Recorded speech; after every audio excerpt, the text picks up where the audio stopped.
Good morning বন্ধুরা, সবাই কেমন আছো? আশা করি সবাই ভালো আছো আর আমি অনেক ভালো আছি। আর আরও একটা ডেইলি ব্লগ নিয়ে তোমাদের সামনে আমি হাজির হয়ে গেছি। তো এটা হচ্ছে রোববারের ব্লগ। এডিট করতে পারিনি জন্য ভিডিওটা ছাড়তে একটু দেরি হয়ে গেল। তো এই যে সকালবেলা আমি চা বানিয়ে নিলাম আমার জন্য আর বাড়ির সবার জন্য। আর চা খেতে খেতে সবাই মিলে একটু গল্প করে নিচ্ছিলাম। আর চা খেতে খেতে গল্প করা এটা আমার স্বভাব, অভ্যাস। আর আমি কিন্তু ভাত খেতে খেতেও গল্প করি, মানে এটা আমার অভ্যাস যে আমি সবসময় মানে গল্প করতে করতে খেয়ে নিলে আমার মানে তাড়াতাড়ি হয়ে যায় আর কি। তো অনেকে আবার খাওয়ার সময় কথা বলা পছন্দ করে না, কিন্তু আমার আবার ভীষণ ভালো লাগে। মনে হয় যেন পেটের ভাত হজম হয় না গল্প করতে করতে। আজ তো রবিবার, তাই ভাবলাম যে মা বললো যে চলো আজকে আমরা লুচি বানাই।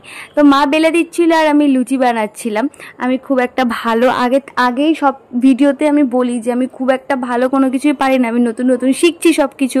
তো যাই হোক, লুচিগুলো কোনোটা ফুলছে না, যদিও আমিই পারছি না হয়তো এই কারণে।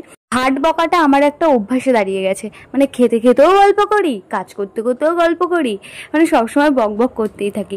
তো দেখতে পাচ্ছ এবার মানে বিশাল কাজ দেখাচ্ছি যাকে বলে, কিন্তু সেরকম কিছুই পারি না করতে। যাই হোক, লুচি ভাজতে ভাজতে তোমাদের আবারও মনে করিয়ে দিচ্ছি আমার ইউটিউব চ্যানেলের নাম প্রীতিস ব্লগ। তো আমার ভিডিও যদি তোমাদের ভালো লাগে তাহলে অবশ্যই আমাকে একটা সাবস্ক্রাইব করে দিও। আর ফেসবুক থেকে যারা দেখছো অবশ্যই আমাকে ফলো করে দিও।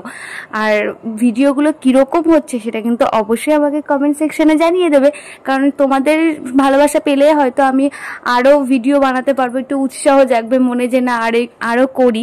তো তোমাদের সাথে কথা বলতে বলতে এই যে আমার ভাজা কমপ্লিট হয়ে গেছে, দেখতেই পাচ্ছ। তারপর আর আমি খুব একটা লুচি পছন্দ করি না, তার জন্য আমি আমার নিজের জন্য দুটো পরোটা ভেজে নিয়েছিলাম, কারণ আমি পরোটা খেতে ভালোবাসি। মানে লুচিটা খুব একটা ভালো লাগে না, একটু গা পাকার জন্য আমি খাইনি।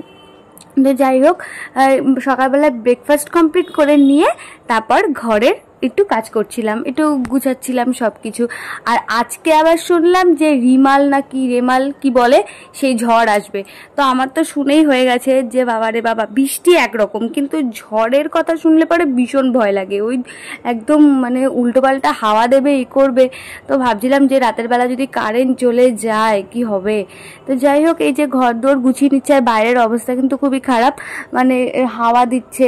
অবশ্য যা ভাজা ভাজা গরম পড়েছিল তার থেকে হাওয়া বাতাস দিচ্ছে, যেন পুরো একদম শান্তি পাচ্ছি, শরীরটা যেন একদম মানে শান্ত হয়ে যাচ্ছে।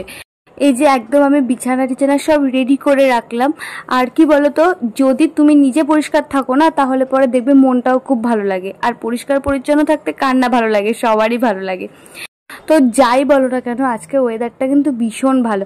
আসলে কি বলতো, আমি না এই একই কথা হয়তো বারবার বলে ফেলছি। আসলে আমি যে কি ভয়েস দেবো, মানে কি থেকে কি বলবো আমি নিজেই বুঝতে পারি না। মানে যখন ভয়েস দেওয়ার সময় হয় না, আমি না মাঝে মাঝে ভাবি যে আমি কি বলবো, কি না বলবো। তো যদি এখানেও কোনো ভুল ত্রুটি হয়ে থাকে অবশ্যই আমাকে ক্ষমা করে দিও।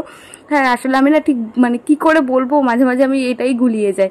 তো যাই হোক, এই যে দুপুরবেলা লাঞ্চে বসে পড়লাম মা আর আমি।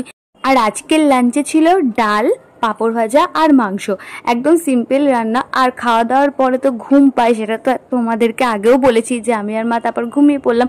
আর আমাকে মানে খাওয়া দাওয়ার পরে বিছানা ডাকে, বলে আয় তাড়াতাড়ি ঘুমাবি কখন। তো এখানে আবার সন্ধ্যেবেলা তোমাদের সাথে কথা হচ্ছে। তো এই যে ঘুম থেকে ওঠার পরে দেখো বাইরের ওয়েদারটা একবার তাকিয়ে দেখো, যে মনে হচ্ছে যেন ঝড় সত্যি সত্যি নামে। ভীষণ ভয় পাচ্ছিলাম আসলে আমি। তো যাই হোক, সেরকম তো ঝড় বাতাস হাওয়া কিচ্ছুই হয়নি, একেবারে কিচ্ছু হয়নি, শুধু নিম্নচাপের মতন বৃষ্টি হয়ে গেছে। আর তারপর ভাই গিয়ে একটু চুরমুর নিয়ে আসলো, সন্ধ্যেবেলা চুরমুর খেতে খেতে তোমাদের সাথে একটু শেয়ার করছি। তো আজকের ভিডিওটা এখানেই থাক, তো দেখা হচ্ছে নেক্সট ব্লগে। Tata, good night.